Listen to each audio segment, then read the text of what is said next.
Welcome to the Greater Than Business podcast, where it's all about creating an amazingly successful business without sacrificing your quality of life, because life should be greater than business.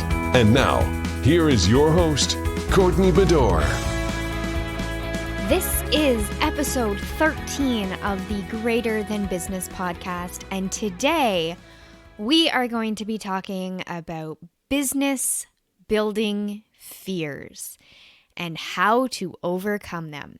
So basically, we're going to be talking about mindset and how every little thing that you possibly think could go wrong in your business most likely will, and your mind is going to go there 100% of the time to the worst case scenario.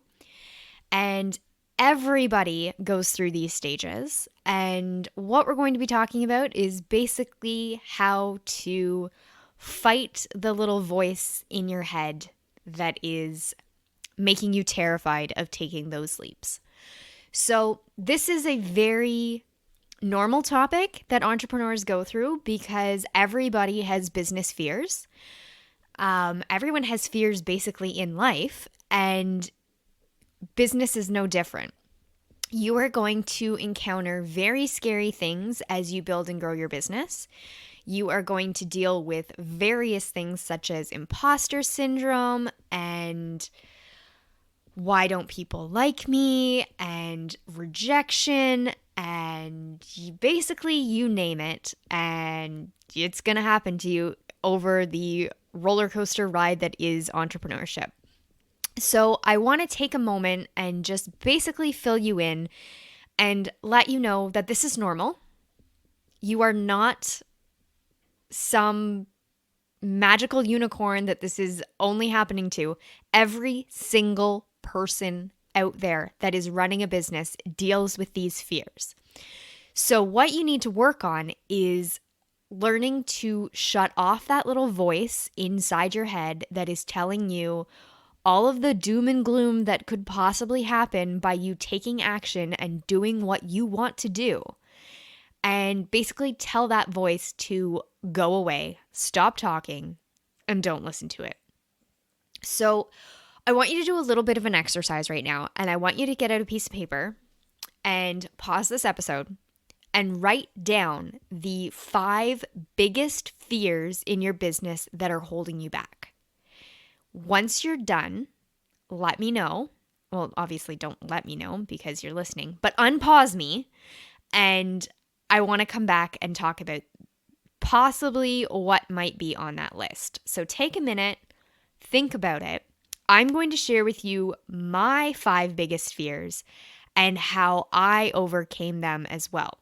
So sit down, pull out that piece of paper, and write down the 5 biggest fears that you are dealing with. Pause me now, or in a second, and then come back once you finish that list. Okay, welcome back. I am so glad that you took a second and thought about your 5 biggest fears that are holding you back. And now I'm going to live up to my end of the bargain and share with you my 5. And I'm hoping that there will be some overlap here because they're fairly common fears that I've experienced in growing my business. And I feel that even if there's not overlap, maybe you'll be able to reframe your fears and see how you can come out of the other side by listening to how I was able to. So and just to preface this, these are not in any order. They're just all fears. So I don't have one fear over another. I have just experienced all of these while building my business, and by allowing these fears to control my business growth, it has actually held me back. And I don't want you to go through the same thing. So I really want you to think about your mindset, think about how you are dealing with these issues in your business and these fears that you're having, and see if there's a way where you can overcome them and start flipping the switch and flipping the script that's in your head on these issues. So without further ado, I'm going to stop procrastinating and I'm going to share with you my 5 biggest business fears. So, first off, my number one is I am not an expert. And let me know, email me, flow@flowautomationinc.com if you have ever had this fear. You are not an expert. I am not an expert. Guess what? You are. You may not be the top guru expert. You may not have created whatever it is that you are an expert in. You may not be the founding thought leader on this topic, whatever it may be, but you are an expert.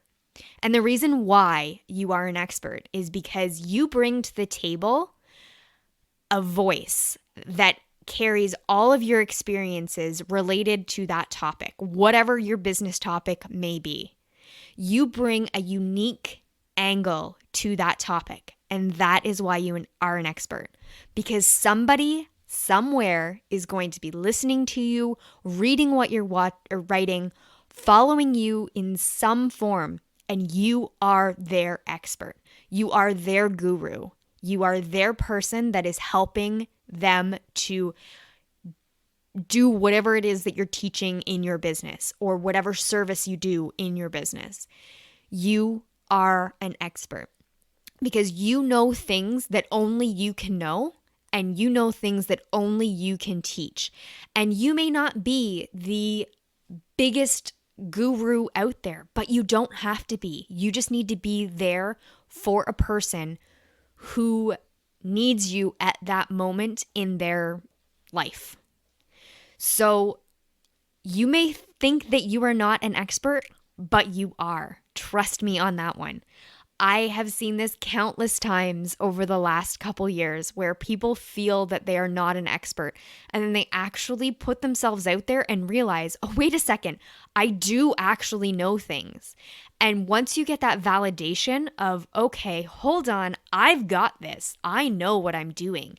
And I'm a lot further along than I thought I was. And that's when you'll get it. And that's when you'll realize that you are an expert. So throw that thought out the window, crumple it up in a ball, burn it. I don't care what you do, but you are an expert in your own way, and you are an expert to somebody out there. So you just need to put that fear aside.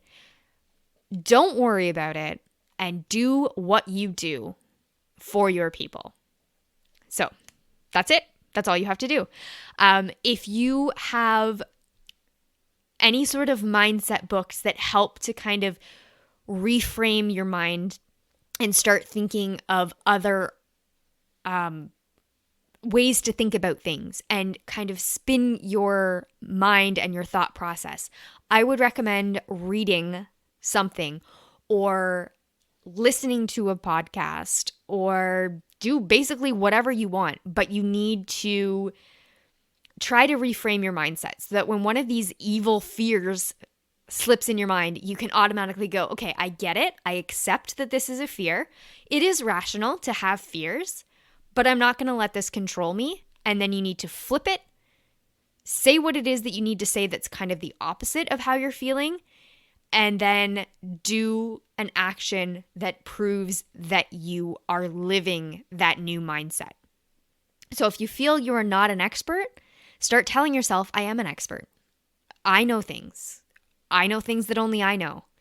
I can teach this in a way that only I can teach. I am an expert. And then once you put yourself out there, you'll have people coming to you and saying, oh my gosh, you're such an expert. And there you go. All of a sudden, you've become the expert. So keep that in mind. And I'm going to let you know now what my second biggest fear is in business. And it is that people won't care what I have to say.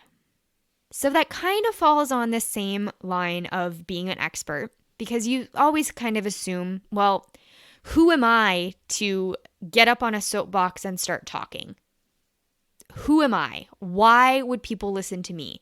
What do I bring to the table? People are not going to care what little old me has to say. And you're wrong. they will care because your tribe is your tribe for a reason. You have positioned yourself, or you're going to position yourself in a way that will make people care what you have to say. And they will hang on your every word, and they will love you for who you are, what you're doing, how you're helping them, and how you're running your business. So you don't need to worry about people not caring, because the people that don't care aren't your right people. They are not your people. The people that do care what you have to say, love on those people. They are your tribe, and that is who you need to be doing this for. So you are running your business for your select tribe of people that get you. And it may take a while to find those people, but they are out there. And if you just keep saying your message over and over and over again, whatever it is, wherever you want, but basically just keep saying it, you will find your tribe. People are going to resonate with what you're saying, and people will care. They will wholeheartedly care. And that is what's going to make your business better. Okay, so number 3, people will judge me. This is a big one. Every single person in business is always afraid of judgment, and it comes from both ways. People judging you that you're not successful enough, people judging you that you're too successful, people questioning every single little thing that you do. It's going to happen, and it sucks, but it doesn't matter. In the grand scheme of everything that you're doing with your business, people are going to judge you no matter what you do. The only thing that you can control is not letting it affect you. You can't allow people that mean nothing to you in your business. You can't allow them to dictate your success. I have seen people get judged for being too successful too fast. I have seen people judge other people for being in business for way too long and not being successful enough. Every single person has their own definition of success. And just because my definition of success doesn't fit your definition of success, that doesn't mean that I'm not successful. That doesn't mean that you're not successful. It just means that we are in two different places, and I can't judge you, and you shouldn't judge me. And once you realize that if someone is judging you, that it doesn't matter, and that as long as you are doing something that is making you happy and running your business in the most ethical way that you can, then that is what matters. So people can judge you all you want, or all they want, and that's going to happen. All you can control is by not letting it bother you. Don't be afraid. Get out there, do what you want to do, build your business in the way that you want, and make sure that you obviously listen to some of the judgment, take it in, and then say thank you and release it. Let it go. There's no reason for you to bottle that up, to even think about it again. It does not matter, because people, as I said, people will judge you. No matter what you do. I have actually seen people judge people for doing something, and then the person will turn around and do the exact opposite, and that same person will continue to still judge them for the exact same thing that they just reverse judge them for. So there's no winning with judgment. Everybody has an opinion. Everybody is going to think that you are wrong and they are right, and you just have to let it go. And that's it. It sounds so easy to say, but honestly, once you start practicing just letting it go, you will feel 100% better about your business, and it also will allow you to take action in your own business and push yourself forward so that you do have that business that you want. Okay, the next fear that I have written down here is I don't have a following. So this is something that I've struggled with for a while, where I've been building businesses for huge industry names. I have been building them for small industries as well, all over the board. And I have seen people shut down their own business because they fear that they don't have a following. And it's funny, I actually have done this where I have been so afraid of not having a following. Like, oh, I shouldn't put out a blog post this week because no one's even going to read it anyways. And then you don't put out a blog post, and it's funny because then you get an email saying, hey, I really look forward to reading your blog posts. And it might only be one person, but you have a following. It is that one person. So now you have taken that potential of that one person possibly telling their friends, telling their associates, spreading the love, spreading the word. And you could have been creating a bigger following if you had have just acknowledged that that one person was your starting point. You have to start somewhere with your following. And it sucks. Trust me, I get it. It sucks putting out content over and over and over again and creating courses and building your services and building your business and doing all of that stuff when you literally hear crickets every time you put something out there. But the thing is you just have to keep the momentum pushing forward, because eventually you will do something that's going to catch fire. And when it does, you will have that following that you've been looking for. So keep up the persistency, keep pushing. Even if you feel like you don't have a following, just remember that you do. That is a big reason why I think a lot of people stress on making sure that you nail down your ideal client, and why you should focus on having one ideal client, and everything that you put out there should be directed at that one ideal client. Because eventually that one ideal client is going to come out of the woodwork, and when you find them, you will have found your tribe, because the rest of them won't be that far behind. So keep pushing, keep moving forward, and don't worry if you feel like you don't have a following, because they're there, they're out there, they will find you. But you need to keep putting yourself out there and giving yourself the opportunity for them to find you.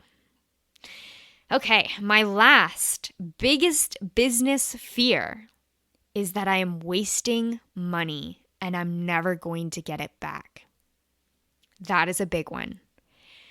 Money is a huge mindset issue, and it is something that takes a lot of practice to be able to build your money mindset and for you to really get in control of it. So if you have not read anything by Denise Duffield Thomas, I highly recommend her. She has phenomenal books out there that will help you with your money mindset. I will link to them in the show notes. But she's phenomenal with helping with money mindset. And she will be able to flip that switch in your head that will make you more conscious of how you speak and how you treat money. You are never, ever wasting money when you are investing it in your business.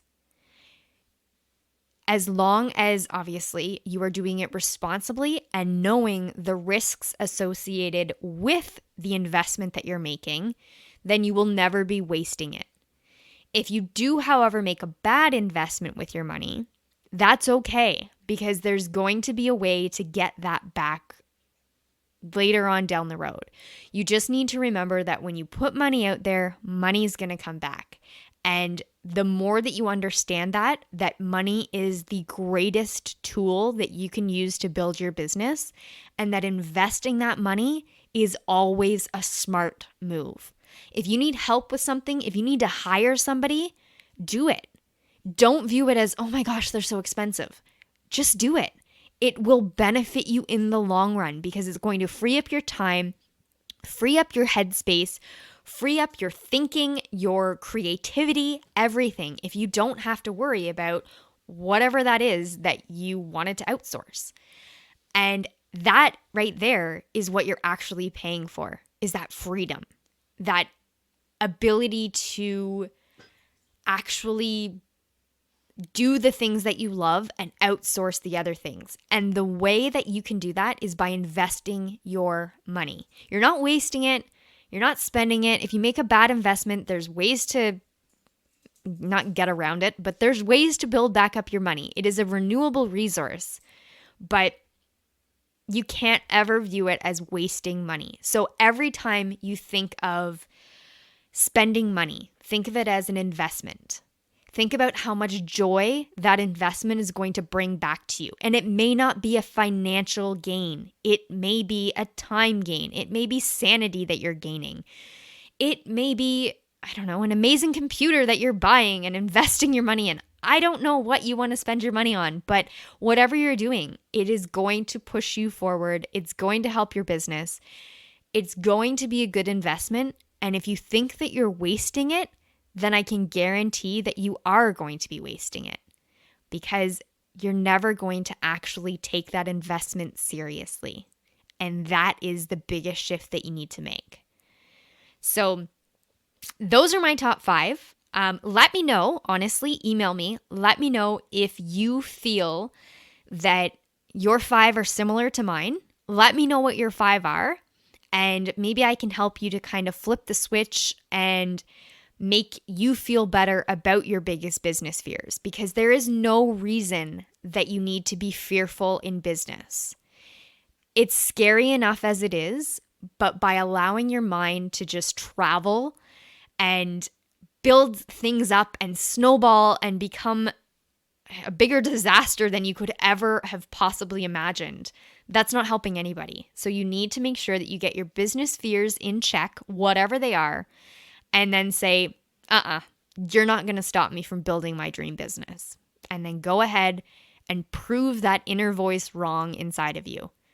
So that's it for today. I don't have anything else to really say about business fears.